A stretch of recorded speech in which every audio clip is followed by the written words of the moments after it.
V Ris dvorcu Rakičan predstavitev projekta Horse-Based Tourism. Pogovor z evropskim poslancem Milanom Brglezom.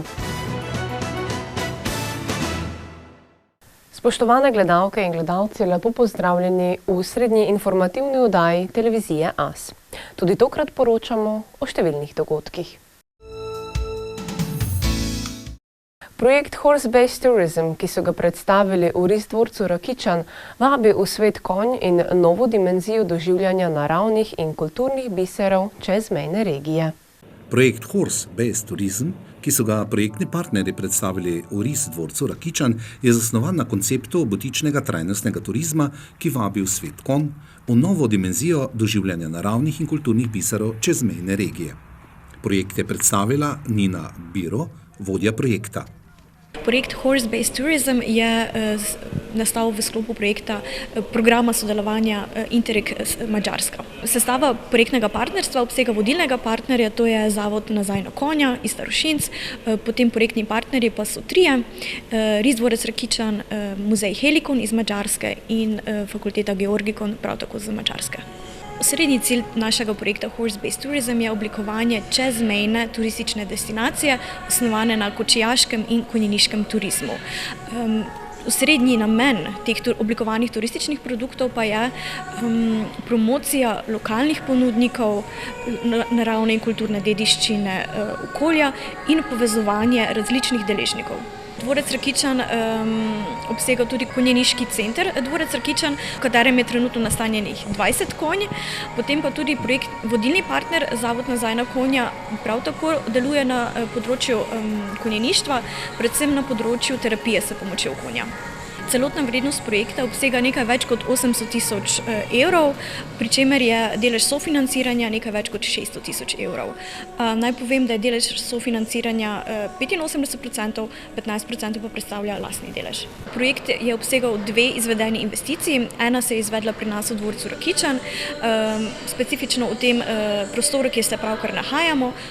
Obnovili smo dva ločena prostora, predprostor in osrednjo dvorano in v njem vzpostavili RDK center, to je razstavno-doživljajski kočijaški center, ki vsebuje kočijaško zbirko, kočije skozi čas in je namenjen tudi izvedbi različnih delavnic, izobraževanj, saj je njegova namembnost večnamenska. Ni samo muzejski prostor, ampak doživljajski. Srednji cilj našega projekta je oblikovanje turističnih produktov, ki so osnovani na kočijaštvu in konjeništvu. Prav za te namene je projektno partnerstvo oblikovalo 3 različne tipe kočije 21. stoletja. Ris dvorec Rakičan je razvil eno kočijo, vodilni partner drugo, tretjo pa projektni partner iz Madžarske, to je Muzej Helikon. Vse 3 kočije se med seboj razlikujejo, saj nagovarjajo različne potrebe ciljnih skupin in združujejo resurse vsakega projektnega partnerja. Naše kočije so oblikovane za vključevanje v cestne tokove. To pomeni, da imajo vse varnostne zahteve, smerokaze in so primerne za potep oziroma vožnjo v cestnem prometu. Drugače pa je v Prekmurju ogromno lokalnih cest, potk in tudi drugih krajev, v katere se lahko zapeljemo za kočijo. V vlogi vodilnega partnerja nastopa Zavod Nazaj na konja s sedežem v konjeniškem parku Starošince. Metka Demšar-Goljevšek o priložnostih in izzivih.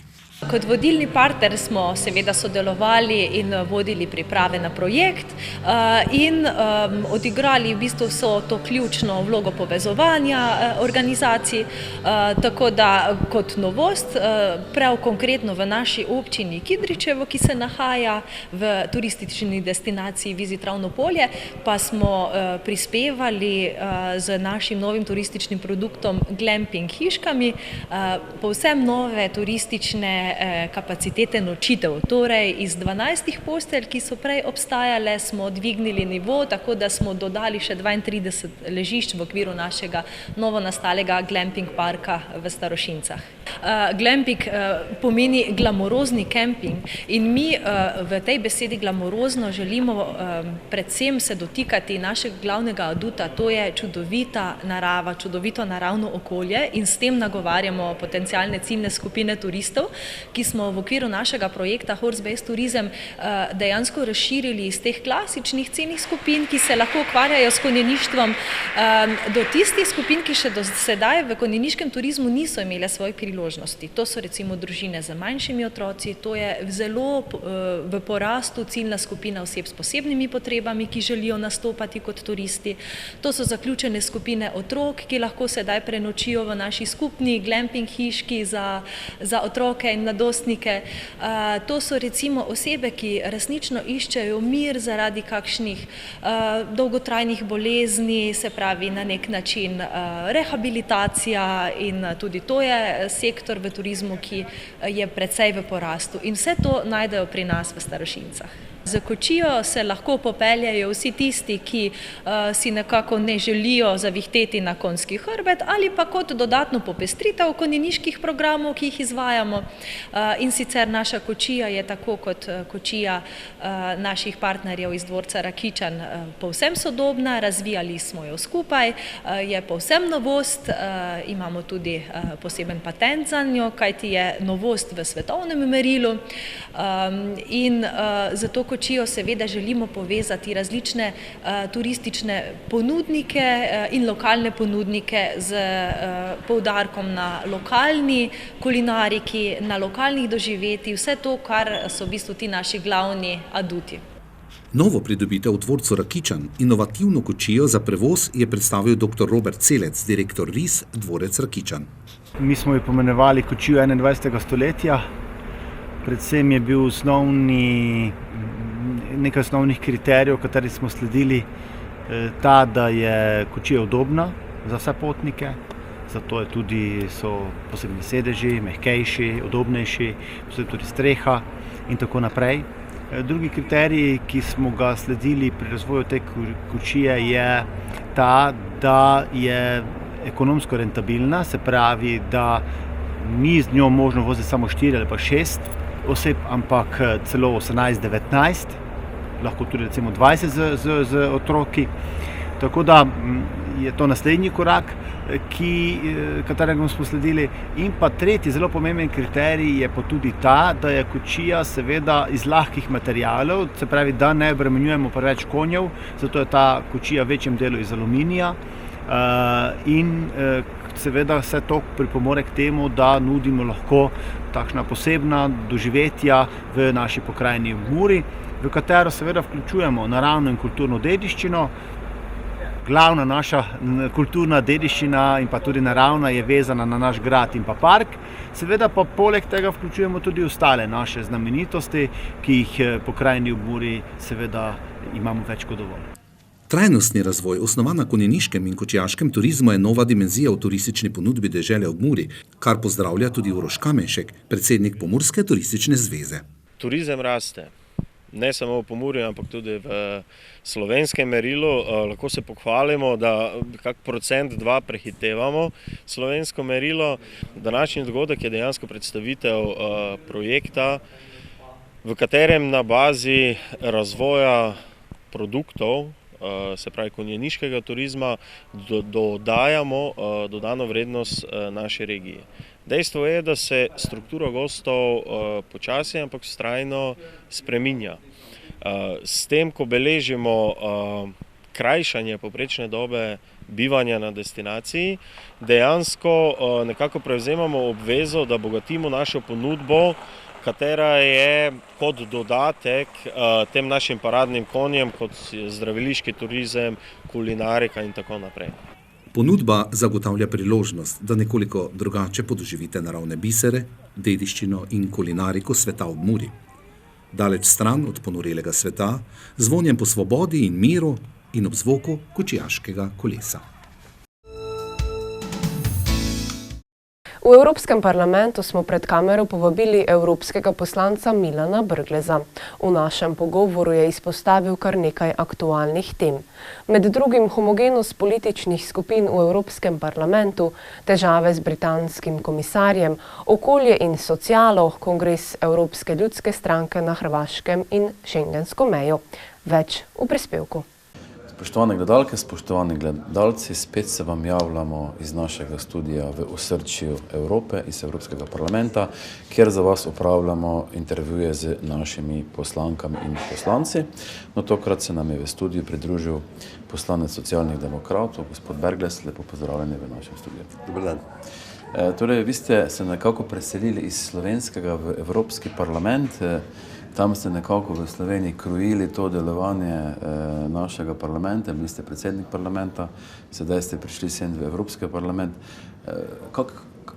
Kako ti parlamenti, jih je sploh možno primerjati, kako dihajo, kakšni so ti vaši neke te informacije o delovanju teh parlamentov? No, parlamenta sta vsekakor že po velikosti zelo različna in zaradi tega tudi postopki v našem parlamentu, vsaj kar se tiče recimo tajnih postopkov in podobno, izgledajo veliko bolj demokratični kot pravzaprav tukaj, ko v bistvu neke tajnosti ta prave niti zagotovljene nimaš, da bi lahko na ta način glasoval. Je pa res, da imam izkušnjo, pravzaprav eno ste pozabili, bil sem tudi čist navaden poslanec. Že kot čist navaden poslanec sem videl zadeve v slovenskem parlamentu povsem drugače, kot sem jih videl kot predsednik. In bil zelo srečen, da je bilo obratno, ker bi potem marsikaj od tega človek pravzaprav lahko rešil. Tukaj je veliko večja vloga tudi samih poslanskih skupin in je vodenje poslanskih skupin lahko tisto, ki kroji veliko bolj tvojo usodo kot v slovenskem parlamentu. Tam praktično ni situacije, da bi lahko ostal brez besede. Tukaj pa je, v bistvu, ker si dejansko odvisen od tega, ali te poslanska skupina da med govorce ali ne, in tudi omejitev časa je precej večja. Običajni čas, ki ga dobiš, je 1 minuta, razen če upravljaš res neko zelo pomembno funkcijo za poslansko skupino. Kakšna je pa recimo ta homogenost teh političnih skupin? Vemo, pri nas so vsi nekako več ali manj podrejene politične skupine oziroma stranke, ne?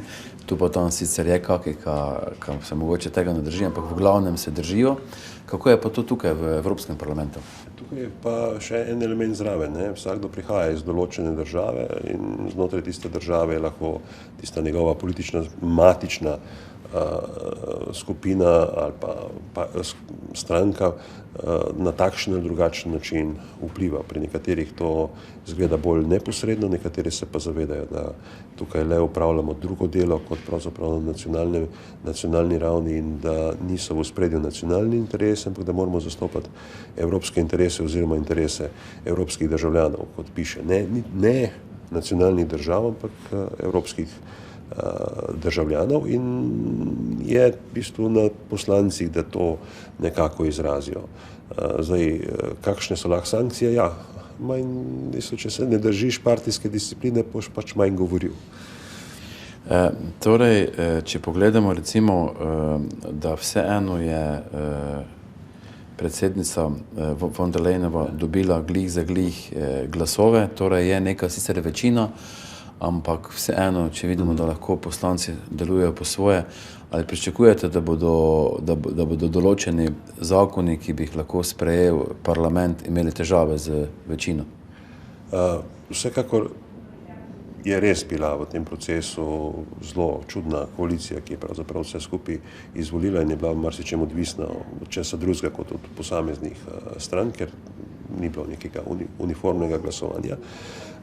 Zdaj ne pričakujem, da bo to takšen problem pri imenovanju celotne komisije, ker ima vsakdo svojega kandidata zraven in tudi, če se s kom ne strinja, se ne strinja na način, da bi glasoval proti, ker potem glasuje tudi proti svojemu kandidatu. V nadaljevanju bo pa to zelo pomembna zadeva, vendar pa mislim, da glede na izkušnje in glede na to, koliko se tle, kakšni vse načini so dogovarjanja, mislim, da bo zadeva šla v to smer, da se bo najprej poiskalo večino znotraj Evropskega parlamenta in se bodo sprejemali samo tisti zakonodajni akti, ki bodo to večino že pravzaprav imeli, preden jih bo napisala Evropska komisija in bojo potem prišli.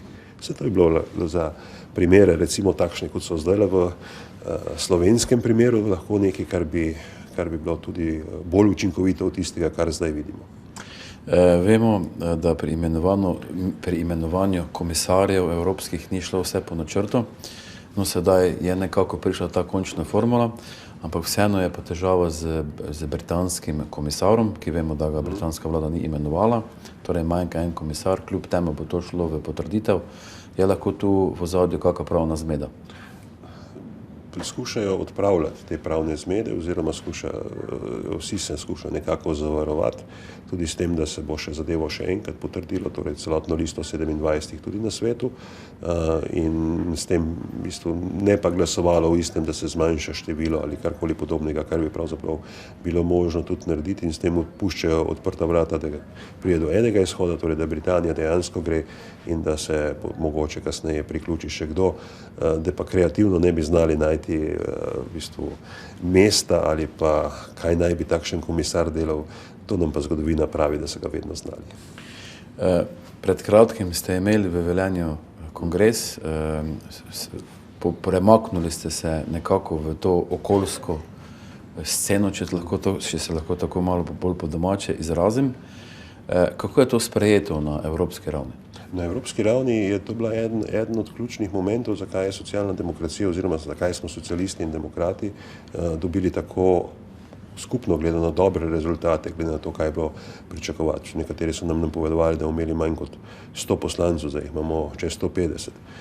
Tako da je to očitno tema, ki je tema bodočnosti, je tema tudi mlajših generacij, kot vidimo, in mislimo, da moramo to dvoje povezati, ampak povezati na ta način, da nima eno prednost nad drugim, torej nimajo okolje prednost nad socialo, pa tudi sociala ne pred okoljem. To dvoje je treba peljati skupaj, da bojo dobrobiti imeli vsi, ne pa samo tisti, ki bi si lahko recimo bolj zdravi način življenja privoščili. Bodo ti predlogi oziroma programe našli dovolj veliko večino v Evropskem parlamentu? Ja, ravno v tem je problem, že zdaj zamujamo. Že takrat je bilo rečeno, da rabimo 100 dni, da bo jasno, kakšno bo sosledje sprejemanja aktov, tako da se bodo zadeve bolj zavlekle, kar bo vplivalo konec koncev tudi na slovensko predsedovanje, ker bo lahko katera od teh tem tudi padla na to, da bomo jo mogli sprejeti v našem mandatu. Ravno v teh dneh poteka na Hrvaškem kongres ljudske stranke, Evropske ljudske stranke. Ima to kakšen poseben pomen za Slovenijo? Ne, po mojem samo po sebi, da to poteka ne. Je pa to zelo velik dogodek, ker vidim, da se ga bodo najverjetneje udeležili skoraj da vsi, če ne kar vsi slovenski evroposlanci. Tako da, ja, tudi vodenje recimo same Evropske ljudske stranke je zaupanjo predvsej bolj prominentni osebi ali pa politični osebnosti, kot je na drugi strani, bom rekel, profil ali pa izčiščenost na strani socialistov in demokratov, in tudi tukaj bo treba še nekaj narediti, čeprav mislim, da smo skozi ta proces evropskih volitev izoblikovali zelo močno in vidno osebnost, ki bo pa zdaj prvi namestnik predsednice komisije. Pa še za zaključek, zadnje vprašanje. Vemo, da za Slovenijo zelo pomembno Schengen. Kako je vaše mnenje, naj se Schengen pomakne iz slovensko-hrvaške meje na hrvaško-bosansko mejo ali ne? Predpogoj za to, da se premakne na slovensko oziroma na hrvaško-bosansko mejo, je najprej to, da začne dejansko delovati navznoter. To je prvi in osnovni pogoj. Drugi pogoj, ki je, da se pri vseh teh mejah spoštujejo vsaj minimalni standardi človekovih pravic, pri ukvarjanju z migracijsko problematiko, loči begunce od migrantov in temu ustrezno potem tudi ukrepa. In tretji pogoj je seveda tudi to, da tisti, ki smo v Schengenu, solidarno pomagamo drug drugim, da se ta zadeva izpelje. Dokler ga ne spostavimo v to prvotno zadevo, sama širitev ne bo pomagala, samo razširila bo obseg problema. Na daljši rok sem pa absolutno za to, da Hrvaška pride v Schengen. Tukaj pa nimam nobenega problema. Ampak ne sme pa streljati na begunce oziroma migrante.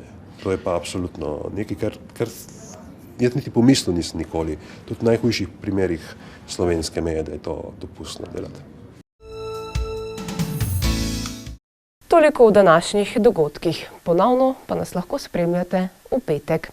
Nasvidenje.